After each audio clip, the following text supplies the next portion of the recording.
Okay.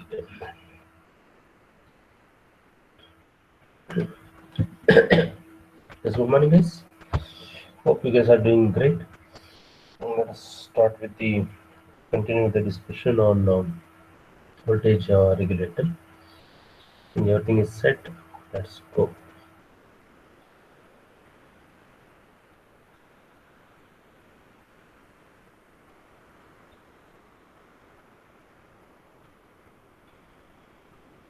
Yeah, yeah, we go. Um, so last class we understood, what is the purpose of a basic, voltage regulator. Okay? That is the diode rectifier. Second, somebody is on the line.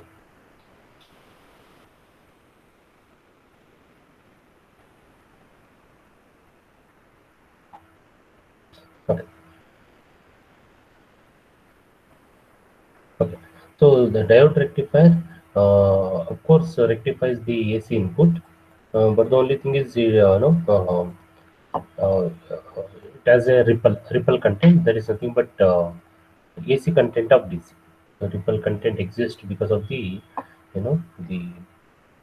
rectification using diode. Okay, so ripple content will be simple. In fact, you can see this in the ADC lab also. No? Rectifiers, simple diode rectifiers. Either it is even half wave or full rectifier case. Even with a full rectifier, the amount of AC can be reduced. It cannot be made zero. Okay, it is not possible. And there is one more problem with the diode rectifiers. The problem with the diode rectifier is that the minimum input AC voltage that can be rectified is should be greater than zero point 0.7 volts. Why? Because the forward cut-in voltage of the uh, diode is zero point 0.7 volts. That is, when the diode is conducting, the forward voltage drop is zero point 0.6 to zero point 0.7 actually. It varies. Silicon diodes, of course, it is around zero point 0.7. Generally, we can say zero point 0.6 to zero point 0.7 volts. Okay. So what will happen is, if the input voltage is less than zero point 0.7 volts, for example, let us say input voltage is less than zero point 0.7 volts or zero point 0.6 volts, whatever it is. Okay. Diode cannot conduct. Diode does not conduct, and input signal whose amplitude is less than zero point 0.6 or zero point 0.7 volts cannot be rectified by the diode. That's the problem. Then how to achieve that? Then we go for what is known as a op amp, operational amplifier. Okay. So op amp acts as a what is known as a ideal diode. Ideal. It's not a diode, of course. It acts as an ideal device using which we can achieve rectification of the input AC voltage less than zero point 0.6 or zero point 0.7 volts. That's how it is. Okay. So in this topic, in this unit, we'll discuss how to regulate further. That is how to reduce the AC content in DC further. Because ultimately what we want is a pure AC. I'm sorry, pure DC. What we expect to achieve is pure DC. So that can be applied to the equipments or electronic devices which operates only on DC. Because last class we took an example, like microcontroller, microprocessor. Okay, all those works with only DC. Okay, so that too. It should be, let's say, it should be 5 volts. Okay, not more than 5 volts, not less than 5 volts. Okay, it is very particular. So in that case, we need a pure DC. So in that case, we have to go for a what is known as RPC, RPS, that is regulated power supplies, which provides a pure DC content. Okay, so let us you know okay, so let us look into the basics of regulator operation. Voltage regulator. Okay, the input to the voltage regulator is a unregulated supply voltage, and the output is a stable DC output. What is unregulated power supply? Guys, this is the unregulated power supply.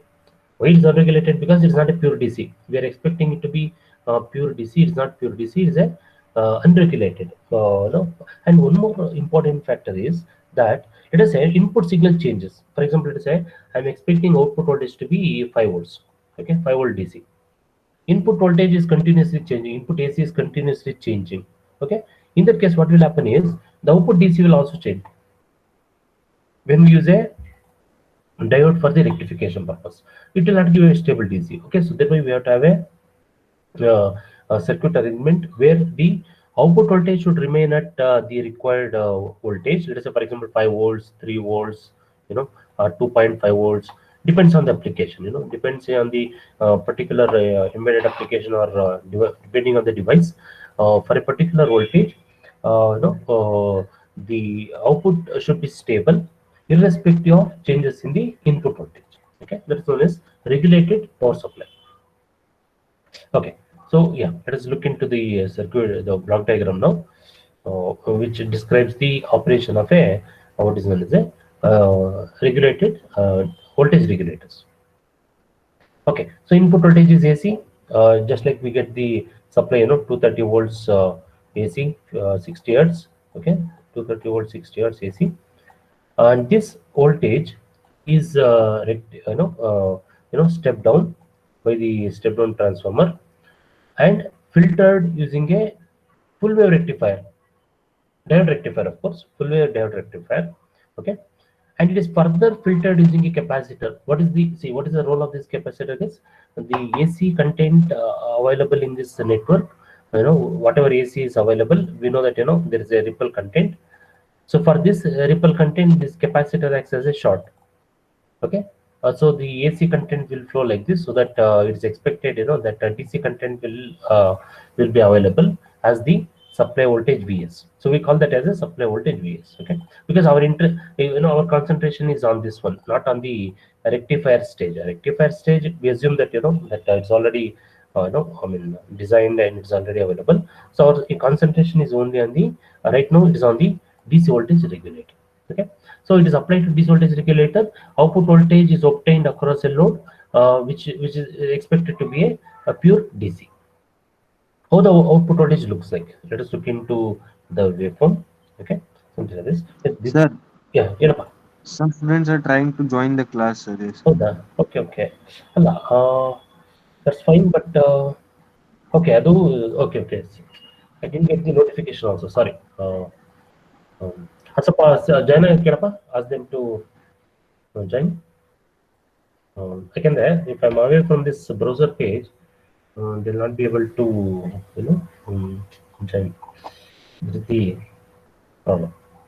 Okay, yeah, here we go. Few students could. Thanks, appa. ಯಾರು ಹೇಳಿದ್ರಲ್ಲ, thank you.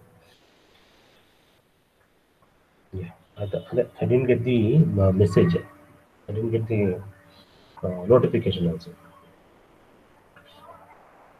Okay, ಅನ್ಸುತ್ತಲ್ಲ 59 on the 59 students on the list. 60. No, it's 60. It slowly no updates. After a few seconds, the total number updates. Okay, ಅನ್ಸುತ್ತಲ್ಲ right now it is 60. Let's continue. Okay, so regulated power supply. So this is the DC, the output of the full rectifier, and still there is AC content. Ripple. That's called as a ripple voltage. This we already know. We have discussed in our EDC course. This is the when we say ripple content. To somebody's on the line. Yes. If I get this sound, notification, I'll get to know so that somebody is on the line. So the count should update, but it takes time to update the count. Yeah, see, after 2-3 seconds it updates. 61, including me, -2. It shows 2 entry of mine because I'm sharing the screen also. That's another count. Okay, then let's continue. Yeah. So ripple contain two possibilities. So whenever we have a AC voltage, there is a peak-to-peak voltage. There is a peak-to-peak voltage. Similarly, this AC content in DC, it has two extremes: VS max and VS minimum. Okay. So So the supply voltage is considered as Vs because this is the DC level. We are expected to have the DC component, and the output voltage after regulated regulation, after voltage regulation, we get voltage V naught, which is less than Vs. Okay, by what amount? Okay, the difference between output voltage and the supply voltage is Vs minimum minus V naught. The difference is Vs minimum minus V naught. Why this is so? Because what happens, these components what we use, they consume power. Say, uh, how do we get the energy for those passive elements? It is from the supply. So obviously there is a reduction in the overall average voltage of the output voltage, average voltage of the output. Okay, that's how it is. So at the output, what is expected is a DC voltage, at a particular level, and it is expected to remain constant irrespective of changes in the supply voltage. Supply voltage means Vs. Supply voltage we do not we no more refer it to input voltage AC, because for us the supply voltage is the output of the full wave rectifier. Somebody is on the line. Yes, just a second. Yeah, straight on the.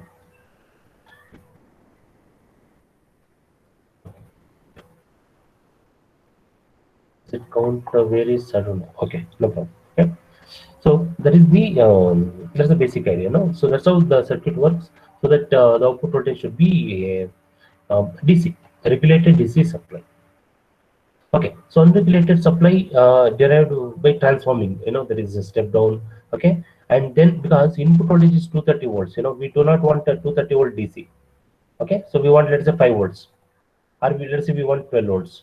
For 5 volts, for example, in microprocessor, microcontrollers. Okay, 12 volts, for example, in DC motors, plus and minus 12 volts, or plus and minus 30 volts, something like that. Okay, so we have to step down. There is transforming action, rectifying, because we need DC, of course, and smoothing. Smoothing is using a capacitor. We saw this capacitor. This capacitor acts as a filter, AC filter.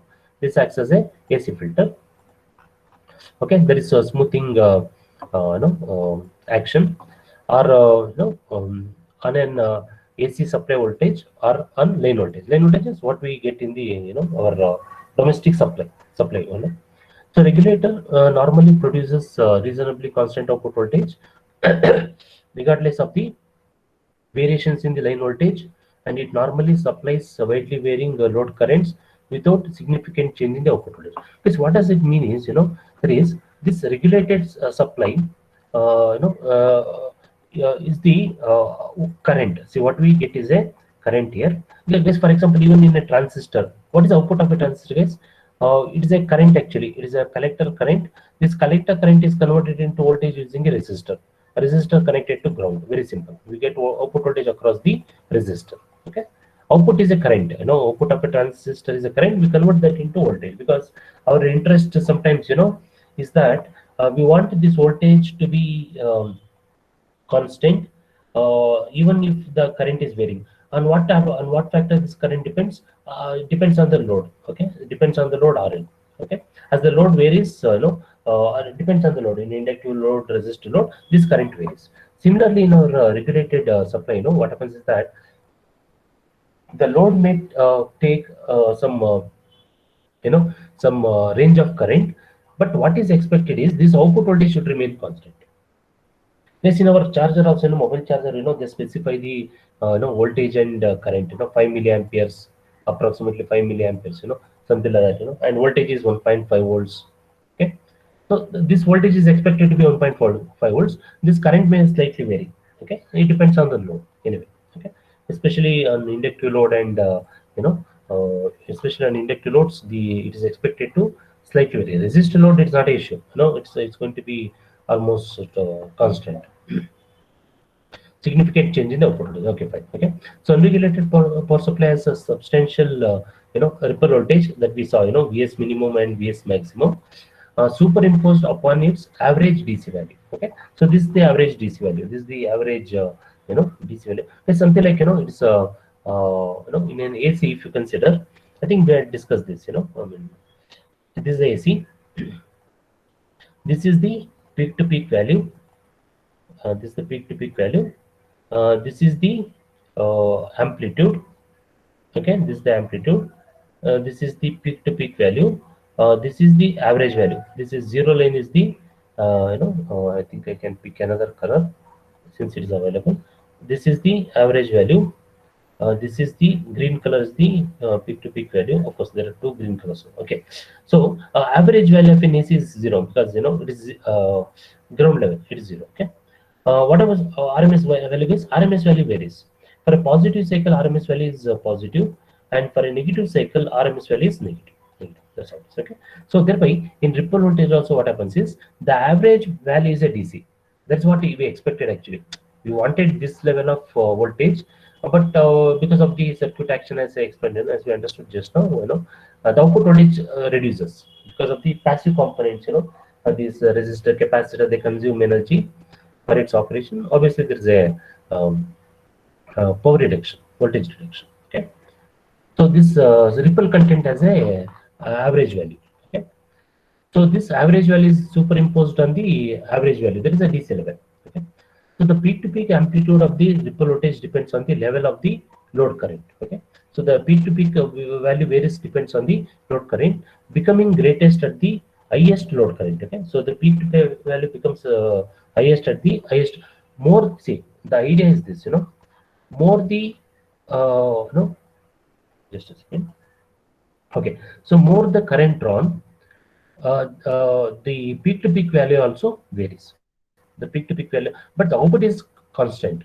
This output is constant, but the input peak to peak depends on the current drawn by the circuit, external circuit. We'll discuss. Okay, so here we go. Highest. So ripple voltage depends. Okay, that's fine. And smallest when the load current falls to zero. Okay, so the peak to peak value is least when the output voltage is zero. That means there is no load. There is no current run by the load. So with an average DC level of 80 volts, the ripple might typically be 2 volts peak to peak. Okay, so if it is 18 volts DC, the ripple voltage is 2 volts peak to peak. The ripple content will be 2 volts peak to peak. So usually some output voltage ripple VR0, but this is normally very much smaller than the supply voltage ripple. Okay, that means even at the after regulation also there exists some ripple, but it is tolerable compared to supply voltage. It is lesser. So the output voltage, okay, is lower than the fine. So the maximum DC output voltage, somebody is on the line.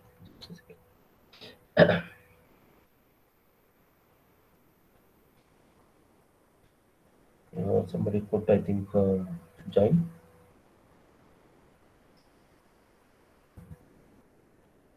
Okay. All this. Just okay. Here we go. Okay. So the lower. Okay, fine. The maximum DC output voltage that can be provided by the regulator is normally 3 volts, lower than the VS minimum. Okay. 3 volts because, as I said, because of the power consumed by the load and the circuit, this voltage, this difference is around 3 volts. Okay, so the depending on the requirement, depending on, let us say, for example, in our mobile chargers, for example, let's say the voltage is 1.5 volts. Okay, so based on this requirement, we have to design the regulator circuit. Okay, so that because this difference anyway exists, so it will be less than the minimum of the supply voltage. So the output voltage, okay, how do we measure the performance? Output voltage should remain perfectly constant, regardless of the variation in the supply voltage and the load current. As we understood, the supply voltage may vary, the load current also may vary depending on the load, but the voltage should remain constant. Output voltage should be constant. That is expected. So there should also be no AC ripple voltage at the output. Ideally this should be zero. AC content should be equal to zero. But then it may exist, but okay, that's still tolerable. Practical voltage regulators do not have some output ripple content, and the output voltage is affected, due to some is affected to some extent by variations in the load current. Okay. So the ripple content in the output voltage is affected because of the variation in the load current. Okay, but if the load current is constant, things are okay. As long as this we can see the load current is constant, the ripple content of the output voltage that is represented as RO, ripple content of the output voltage, it is tolerable. But as this current increases, the ripple content of the output voltage also increases. There's a drawback, but no other go. We cannot expect the current to remain constant.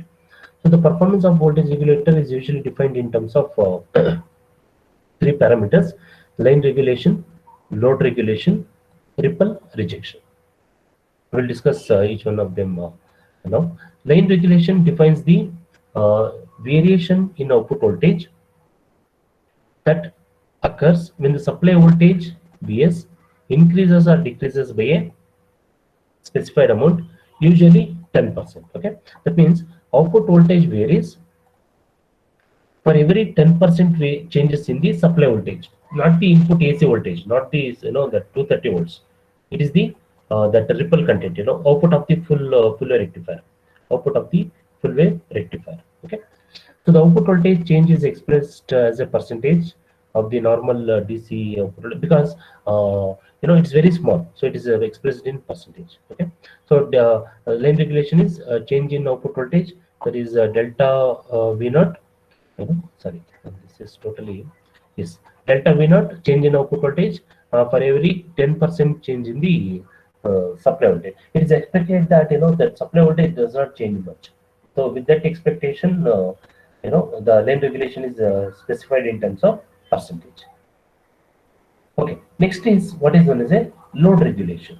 So load regulation is the regulator performance in relation to the load current changes. So that is when the load current changes from 0 to full load output, full load, the output voltage changes by an amount delta V naught. Okay, that is known as a load regulation. The load regulation is delta V naught expressed as percentage of the normal output voltage. Okay, yes, that is very simple. There is IL two possibility: IL 0 amperes and IL maximum. IL is maximum. Okay, maximum changes. Okay, so from 0 to maximum change in the load current, what is the voltage changes? That is delta V.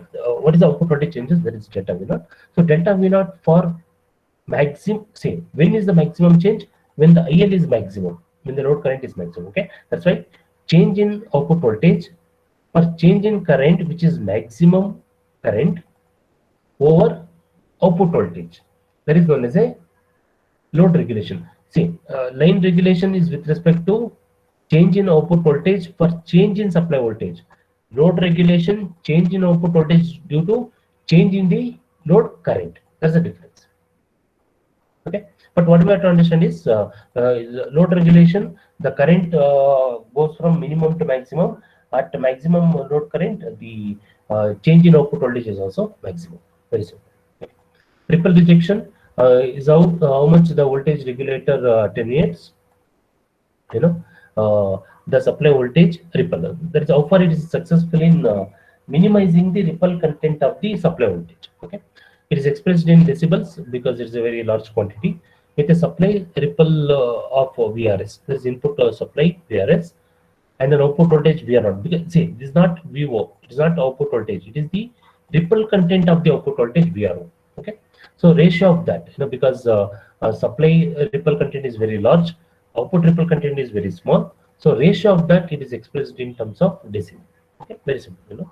Maybe if it was like VRO divided by VRS, we can express in terms of percentage, because it's a very small quantity. But VRS by VRO is a very large quantity. So hence we are expressing in terms of decibel. So ripple rejection expectation is that since it should be minimum quantity. Why? Because this VRS is the supply ripple and VRO is the output ripple. So the output ripple should be minimum. So it's not minimum. It should be maximum. Output ripple should be least. If it is zero, the ripple rejection should be infinity. Ripple rejection should be infinity, but not possible. It's practically not possible. So VRO is a very small quantity. Ripple rejection is a very huge quantity. That's why it is expressed in terms of decibel. Okay, so ripple rejection should be a bigger quantity, ideally infinity, of course. So what about the load regulation is? Load regulation should be the least, because even for a maximum change in the current, output voltage change should be zero. It ideally should be zero volt change. So load regulation ideally should be zero. What about the lane regulation? That should also be equal to zero, but practically not the case. It varies. It varies, depends on the change in the supply voltage as well as change in the load current. Okay. So these three factors will define the performance of a DC voltage regulator. Why it is called as a DC voltage regulator? Because the output voltage is a DC, which is used in many of the um, electronic devices. Okay. Yes. Now there are different types of voltage regulators. Okay. So one of the voltage regulator is what is known as a voltage follower voltage regulator, DC voltage regulator. Okay. So voltage follower DC voltage regulator, in this case, the op-amp supplies terminals are connected to regulator. Okay, let us look into the circuit. Let us not let us understand with respect to the circuit. Here, okay. Let us understand the operation with respect to the okay. The supply voltage. This is nothing but the output of the Fuller rectifier. Okay, that is with a ripple content. Okay, full output of the Fuller rectifier. Um, So supply is connected to, guys, observe this, to non-inverting input. Okay, and the supply is also connected to this is the transistor. See, that's also called as a series pass transistor. Why it is so? Let us understand. Okay, so this is the base. Okay, this is the collector and this is the emitter. Very simple, common emitter configuration always. In most of the case we use but in this case it looks like a common base configuration. Okay, but observe this, it's not a common base configuration, it's a common emitter configuration, because the input voltage is applied to the base. Okay, not to the collector. Okay, this Vs acts as a DC voltage. See, in a transistor we apply VCC, correct? We apply plus VCC, 12 volts, 8 volts plus VCC. Okay, this is provided from the supply voltage Vs for this transistor. Instead of applying separately, it is supplied from the same Vs. Okay, very simple. Where do we get the supply for the op-amp? Let us say, for example, 741 op-amp example. Okay, let us say we want plus 15 volts and minus 15 volts for the operation of the what do you call supply, the operation amplifier. That is also obtained from the input voltage. That is input supply voltage. Okay, so that's why you observe this. This terminal is identified as plus and this is identified as minus. Though this is at the ground potential, that means this is at the 0 volts. That means this is at the 0 volts. Only positive voltage is applied to the op-amp. That means op-amp is used as a single polarity supply. This we had discussed in earlier class, if you remember. Single polarity supply. Op-amp can be operated with a only positive supply and making the negative supply 0. Okay, that's how the circuit is operating. Very simple. Okay, next let us. Okay, so the supply voltage is applied to the non-inverting input, and observe this input, inverting input base. The output of this transistor, which is called as a series pass transistor, is applied as input to the inverting input. Okay, so what is the other output at the non-inverting input base? Non-inverting input, what happens is that the junction sorry, of the Zener diode D1 and the resistor R1 is applied as the input to the non-inverting input, and this voltage across Zener diode is the actual voltage applied at the non. See, it looks like, of course, it is a junction of the these two component is applied as input voltage, but with respect to ground. See, whatever the voltage we measure with respect to ground. This end of the Zener diode, there is anode of the Zener diode, is connected to ground, and then voltage Vz is applied across the non-inverting input terminal. What about the inverting input terminal? It comes from the output of the transistor. That is emitter terminal of the transistor. Emitter terminal of the transistor. Okay. So what will happen is this is, see, first of all, the input itself is a this fully rectified output. That is, it's a DC. I mean, with the AC content, no doubt. Okay. So this Zener diode reverse biased. So voltage across the Zener diode is constant at VZ. Okay, that means non-inverting input is fixed at voltage VZ because of this Zener diode. And this output of this series pass transistor. Okay, so what is the input for the series pass transistor? There is the op amp. Okay, op amp output is the input for the series pass transistor. So when this input is applied, transistor Q1 is biased, and the transistor Q1 starts conducting. So what is the output of the transistor Q1? That is emitter terminal. When the Q1 starts conducting, we are not taking the voltage across the transistor Q1. We are taking the voltage at the emitter terminal. So thereby, that voltage generated at the emitter terminal is a current, actually. The emitter current is supplied as the input to the inverting input terminal. So that means the op amp now acts as a differential amplifier, where non-inverting input is the Zener voltage, the voltage generated across the Zener diode. Another is the voltage generated at the emitter terminal of the series pass transistor. Whatever the AC content available in this current, in this the emitter current of the series pass transistor, is further filtered by the capacitor C1. Okay, so C1 acts as a short circuit for the AC, so it will short the AC content. So thereby, this input to the inverting input terminal is expected to be DC. I mean, not exactly pure DC. We can say it's better than this, better than this one, because this is further, it's getting further filtered using the capacitor. Okay, and the non-inverting input terminal is anyway the voltage across the Zener diode, which is a fixed voltage.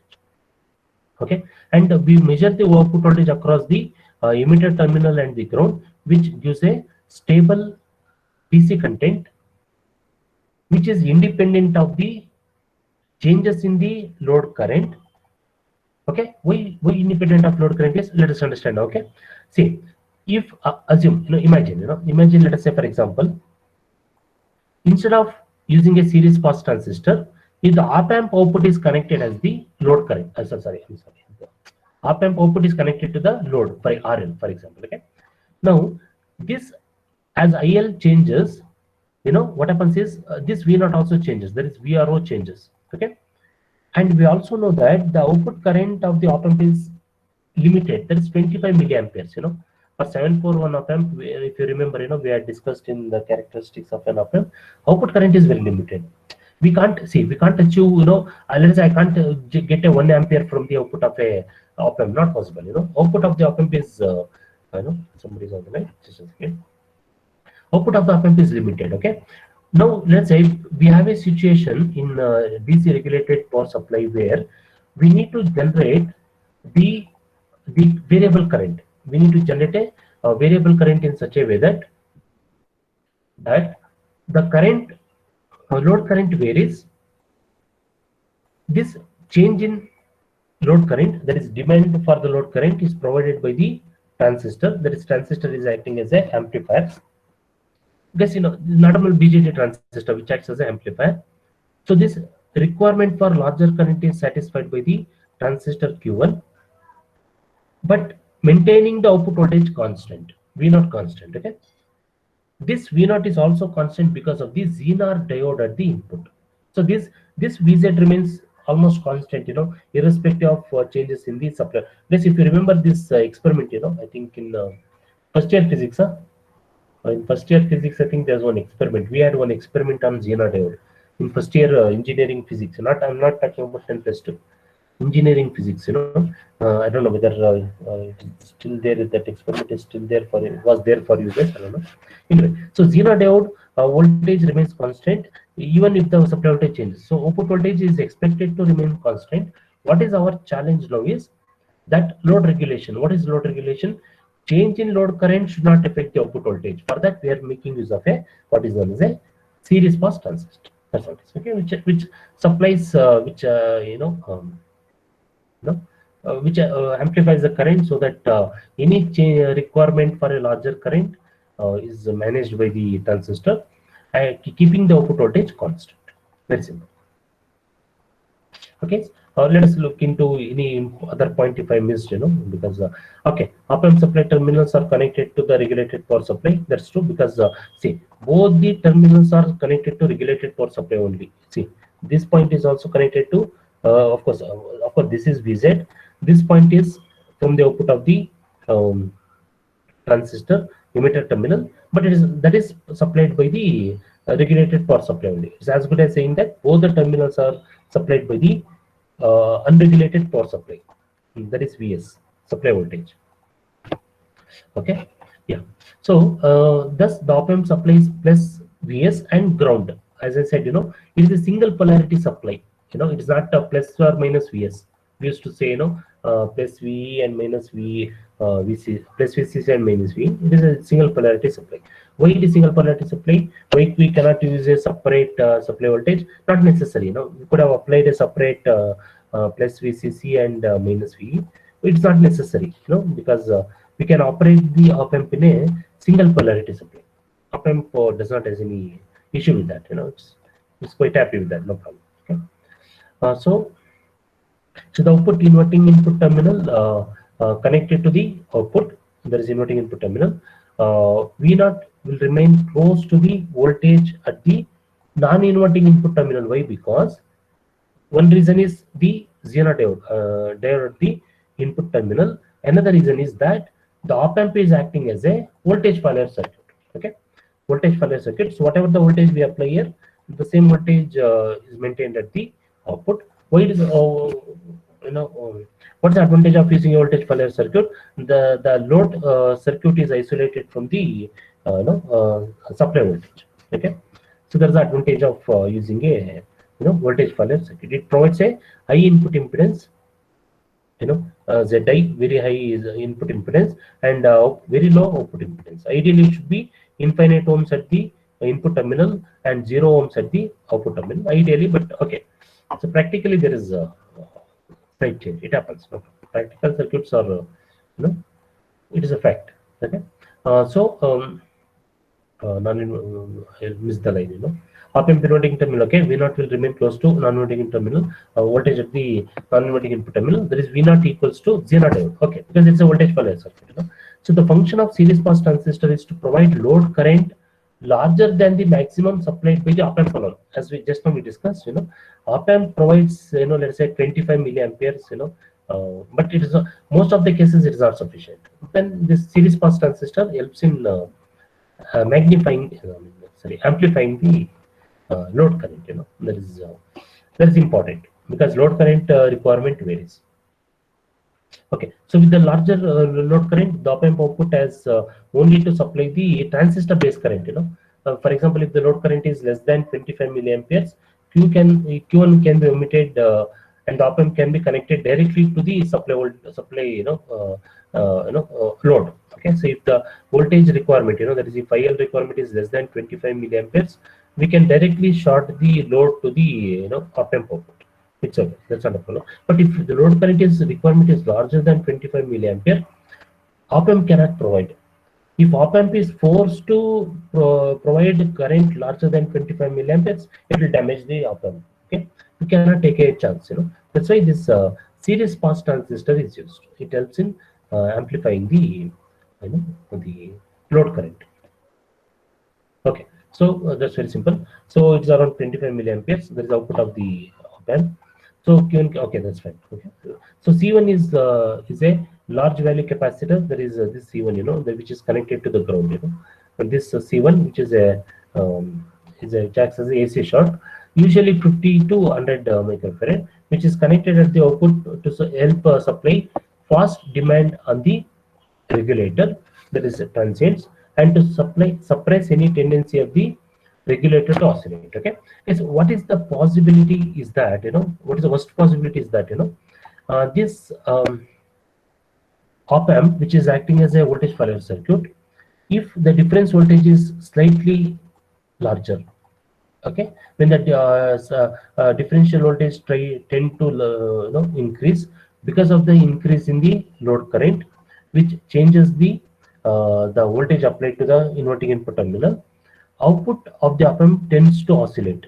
Of course, in fact, oscillation waveform is wrong. oscillation waveform should have been like this, tend to oscillate. Okay, to prevent this, we go for a capacitor. One reason is it acts as a AC short. That is, it provides a filtering operation. Another is it prevents op amp from saturating, which is important. Otherwise, op amp cannot be, you know, op amp cannot be, useful at that point. Anyway, so the design procedure, okay, similar to, okay, except that the op amp negative supply terminal is grounded, fine. Op amp input terminal should be biased at a approximately of the supply voltage. This is okay, fine, no problem. Yes, that will select 741 op amp or any other. Okay, 741 op amp can be used for this purpose. For that is for regulated power supply. Is internally compensated. As I said, this concept of compensation we are not discussing in our course. It was there for earlier course, earlier syllabus. Not so. Will not. Let's not go into detail of this. Normally suitable for the DC voltage regulator. That means op amps which are internally compensated are suggested for the DC regulator applications.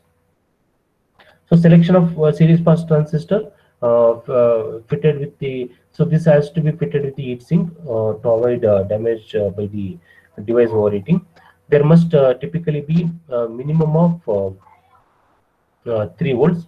There is a collector to emitter voltage of 3 volts across the series pass transistor to keep it operational. Because let's say, for example, op amp, this transistor turns off.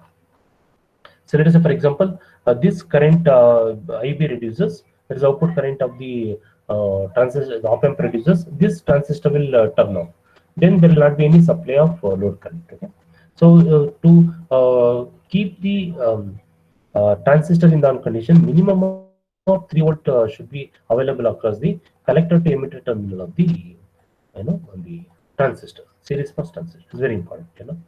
That cannot we cannot afford to have the transistor in the off condition. Okay, fine. So keep it operational. This means that the supply voltage must be at least 3 volts greater than the regulated output. That means to keep the transistor in the operational condition, Vs should be at least 3 volts higher than the supply output voltage. 3 volts greater than the output voltage, at least should be greater than 3 volts greater than the output. Otherwise, Q1 may turn off because of the lack of biasing voltage. You see, because let's observe this. Why this should be at 3 volt higher. Here we have Vs. Here we have V0. If Vs is equal to or less than VO, if supply voltage is equal to or less than VO, both collector terminal and emitter terminal are at the same potential, transistor will turn off. And hence, to make the transistor keep in the on condition, Vs should be greater than 3 V0. By what value? At least Vs should be greater than 3 volts higher than the V0 to keep the transistor in the on condition. Otherwise, voltage across that across the transistor terminal equal, transistor is forced to turn off. Very simple. Okay, so with less than 3 volts, substantial ripple may be passed to the output. That means transistor is in the off condition, or it is not fully turned on. The ripple current will be passed to the output voltage. If you observe this, circuit. Okay, see, the transistor is not fully on. There will not be proper filtering operation. The ripple content of the supply voltage will be passed to the output voltage. So there will not be any proper regulation of the input DC voltage. Okay, so that's very important. Okay, so the line and okay, so pass to the output and line and load regulations may be impaired, definitely. Okay, so performance. So when it comes to the performance of a voltage regulator, a few parameters as we discussed earlier is an indicator. So the supply voltage changes, there is a voltage drop across R1 changes by the same amount. Okay, there is, observe this diagram once again. This is sorry, 22. Yeah, this is 20. Okay, so this voltage drop across, say the supply voltage Vs is divided into Vz and voltage across R1. Okay, So this Vz is should be such that it is actually the required voltage. For example, we want to set the output voltage to 3 volts, so Vz should be set to 3 volts. Okay, that's how it is. So this R1 is used to provide is act as a voltage divider network. So the voltage drop across R1 changes by the same amount. Okay. So in the supply, okay, when the supply voltage changes, since Vz is constant, voltage across R1 should change because Vz cannot change. That's it. Okay. So as the supply voltage changes, voltage across R1 also changes. Consequently, the Zener diode current changes. This causes slight change in the voltage across Zener diode. Okay. And V naught also equal, V naught changes why, because the V naught is equal to Zener diode voltage, it will change. Okay.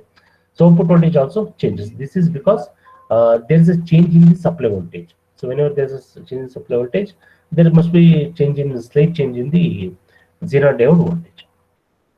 To determine the change in the output voltage by given change in the supply level, the Zener current variation is calculated. Okay, because if you see the Zener diode, changes, observe this this current, Iz. Iz is the current, Zener current. So Iz is nothing but change in the supply voltage divided by R1. Okay, so that is Iz is equal to, there is change in current. Change in current is equal to change in supply voltage divided by R1. Okay, this R1 cannot change. It is because it is a standard fixed resistor. Using dynamic impedance specified for the Zener diode, delta V naught, that is change in the output voltage, is change in the Zener voltage, which is nothing but change in the Zener current. The impedance of the Zener diode doesn't change. There is a change in the Zener current. Okay. So from this, delta V naught, this is equal to, is it equal? Yes, yes. Delta V naught is equal to delta Vz divided by, delta, oh sorry, substitute for delta Iz from this equation. From this equation, delta Vs into impedance of the Zener diode divided by resistance R1. Very simple. Okay. Yeah. So delta V naught is calculated. That means, because if you observe this equation, because this equal sign may not be properly visible. Okay. Please mark that sign in the your copy also. It's not clearly visible in the textbook only. When I took the scan, it is not visible. Okay. So change in the output voltage depends on the, straight away depends on the change in the supply voltage, because R1 is constant, Z is also constant. Okay. So the only culprit for changing the output voltage is the supply voltage, no other factor. Delta V naught calculated for 10% change in Vs. Okay. It can be substituted into equation, okay, to determine the regulation of the regulator. So we can find out the regulation factor from the equation. So to calculate the load regulation, the supply source resistance Rs must be known. Okay, because the Rs is the supply resistance. If you can see in this diagram, Rs is the supply resistance. Okay, so this is required to calculate the regulation factor. Where it is, guys? Yeah, load regulation. The supply source, okay, Rs must be known. The value of Rs depends on the components of the rectifying and smoothing circuit. Okay, that is not just the supply resistance; it corresponds to rectifying as well as smoothing circuit. Rectifying means it is a fully rectifier circuit, diode rectifier circuit. Smoothing consisting of capacitor. The drop in the supply voltage when the load current goes from 0 to IL max. Okay, so drop in the supply voltage, there is change in the supply voltage when the load current goes from minimum, that is 0 to maximum load current, is delta Vs is equal to delta IL max into R. See, this Rs is a fixed quantity. This as the IL max changes, okay, this change in supply voltage also changes. Okay, so there's a direct relation between change in the supply voltage to change in the load current. Okay, that's why this load current variation will affect the output voltage directly. Okay? Substituting for IL max in this equation, from this equation, so we can write it as for Vs, delta Vs, we can write it as IL max Rs into this Zener impedance divided by R1. Okay, so for load regulation, this output change in the output voltage is directly proportional to change in current. Why? Because Rs, R1, Zz is constant. Okay, so delta V naught is directly proportional to change in the load current, which is maximum when the load current is maximum. That is called as a load regulation. What about lane regulation? What is the meaning of lane regulation? The change in the output voltage for every 10% change. Yeah, change in the output voltage for every 10% change in the supply voltage is called as a line regulation. Line, as the name suggests, line means supply. Line regulation. Load means load side, that is the load current, which will affect the output voltage. Guess okay. So yeah. So did I miss any? Okay, here we go. So the output voltage change due to the load current change can now be substituted. Okay, fine. Calculate the. Okay, we can find out the value of load regulation. In the numerical problem, we'll look into that. Okay. Okay. So the supply ripple voltage can be treated like a supply voltage change to determine the output ripple voltage. Okay. So that means supply ripple voltage is considered as a supply voltage. A supply ripple content is considered as a supply voltage because that will also ultimately affect the output ripple content.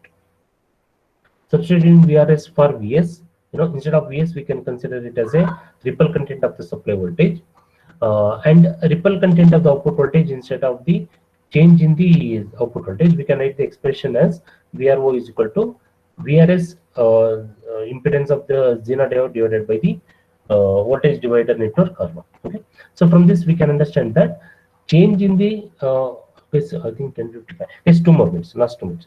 Change in the ripple content of the output is proportional to the ripple content of the supply. That means larger the ripple content of the supply, larger is the ripple content of the output voltage. VRS and VRO values can be okay, determine the ripple rejection. Okay. So once VRS and VRO is identified, we can find out the ripple rejection factor. It is in terms of decibels. Okay. So the equations would seem that operational amplifier has no effect. Okay, has no effect on the regulator performance. However, the op-amp were not present. The transistor base emitter voltage and the changes in VBE would have not been taken into account. Okay, is what the author is saying, that in all these equations, it looks like that there is no op-amp. Without op-amp, this transistor will not bias. If without op-amp, there is no base current.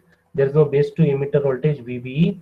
If there is no base to emitter voltage VBE, the transistor Q1 will not turn on.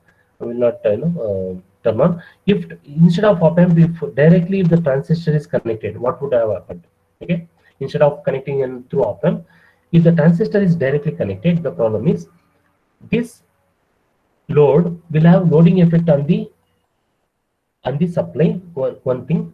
Another thing is that the impedance of the transistor, that is BJT transistor, is poor compared to that of op-amp. When I say poor, that means input impedance of the transistor is low compared to op-amp, and the output of the transistor is high compared to the top op-amp. Okay, the transistor cannot act as an ideal device, whereas op-amp can be equated to can be considered as an ideal device. Okay, so transistor cannot be an op-amp. In a simple English words, transistor cannot match op-amp. That's all. Okay, but here the transistor is a must. Why? Because we need to amplify the current, load current. Okay, let us say, what if a op-amp was used instead of a transistor to amplify the current? Okay, if an op-amp is used to amplify the current, we need to configure the op-amp as either a inverting amplifier or a non-inverting amplifier. For that, we need an additional resistor and capacitor to configure the op-amp as a inverting or non-inverting amplifier. Even with that, output current is limited. See, inverting amplifier, non-inverting amplifier will amplify the voltage. Okay, will amplify the voltage, not the current. But in our situation, we want the current amplifier. The best suited element is a transistor, not the op-amp. Okay, fine. Guys, oh yeah, here we go. I think it is time for your break. Okay. Yes, thank you very much. Thanks for joining. See you soon. Take care. Stay home, stay safe. Bye.